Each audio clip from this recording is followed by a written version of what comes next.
Hello, everyone, and welcome back to the Real English Podcast. My name is Emily, and I'm really happy you're here today. Hi, English learners. I'm Victor. Thank you for spending your time with us and learning English step by step. If you are listening right now, you are doing something great for your English. Yes, listening every day helps your brain feel more comfortable with English. Before we start, please remember to like this podcast and subscribe to the channel. That small action helps us a lot and helps other learners find this lesson too. All right, let's begin. Today's lesson is about real life, Not difficult grammar, not long rules. just real English that people use every day. And today's situation is very common Very human. and sometimes a little embarrassing.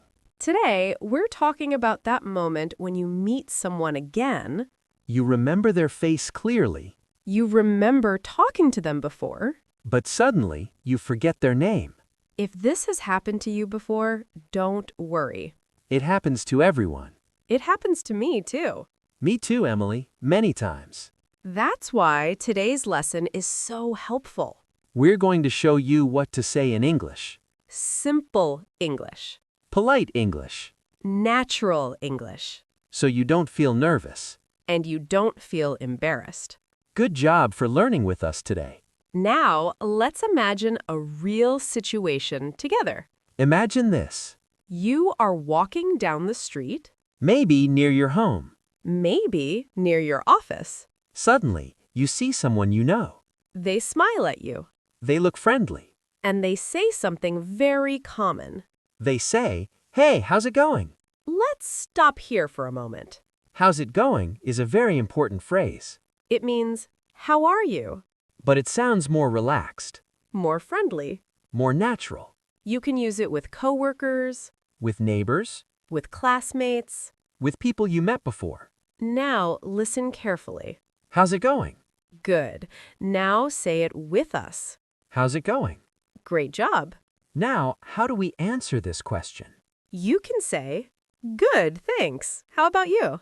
This answer is simple and polite. Listen again. "Good, thanks. How about you?" Your turn. "Good, thanks. How about you?" Nice work. Now the conversation continues. The person asks another question. They say, "What are you doing around here?" Let's explain this phrase. Around here means near this place. Close to where you are now. For example, you can say, "I live around here." Or, is there a cafe around here? Listen again. "What are you doing around here?" Your turn. "What are you doing around here?" Good job. You answer with something easy. You can say, my office is right around the corner. Right around the corner means very close. Maybe one street away. Listen again. My office is right around the corner. Your turn. My office is right around the corner. Excellent. Now everything feels normal. You feel relaxed. You feel comfortable. But then something changes. The person looks at their watch. And they say, sorry, I'm in a bit of a hurry. This is another very useful phrase. In a bit of a hurry means you don't have much time. You need to go soon. You can use this phrase in daily life, too. For example, "I'm in a bit of a hurry today." Or, I'm in a bit of a hurry, so I'll eat a quick breakfast. My quick breakfast is a banana. Mine too. It's easy and fast. Listen again. I'm in a bit of a hurry. Your turn. I'm in a bit of a hurry. Great. Now, before leaving, the person gives you a business card. They say, here's my card. Let's meet again soon. You look at the card. You see their phone number? You see their email. Everything seems fine. But then you feel it. Your heart beats a little faster. You realize something scary. You don't remember their name. You remember their face. You remember their job. But the name is gone. This is the moment many learners fear. But don't worry. Good English can help you. Take a deep breath. And say this sentence. "Sorry, this is a little embarrassing, but your name slipped my mind."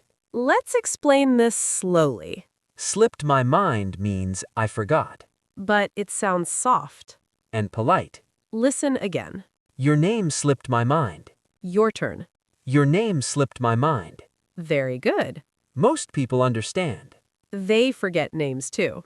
Often they smile. And they say something kind. They say, "Don't worry, it happens to me too." Or they say, I'm terrible with names. This phrase is very useful. Terrible with means not good at something. For example, I'm terrible with numbers. I'm terrible with directions. Me too. I always use my phone. Now listen again. I'm terrible with names. Your turn. I'm terrible with names. Nice job. Now, let's hear the full conversation again. Listen and feel the rhythm. Hey, how's it going? Good, thanks. How about you? What are you doing around here? My office is right around the corner. Sorry, I'm in a bit of a hurry. Here's my card. Let's talk again soon. Sorry, your name slipped my mind. Can you remind me? No problem. I'm terrible with names too. Great listening.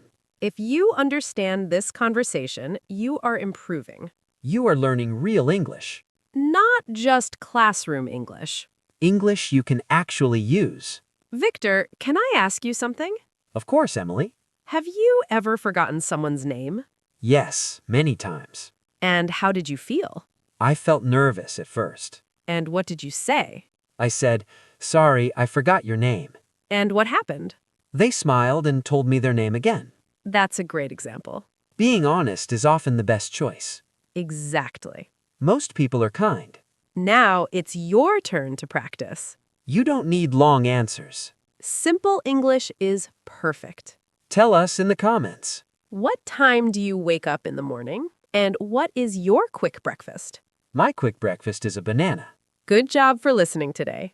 You're improving already. Keep listening, Keep practicing. and don't be afraid to make mistakes. We're proud of you. See you next time on the Real English Podcast. Bye-bye, everyone.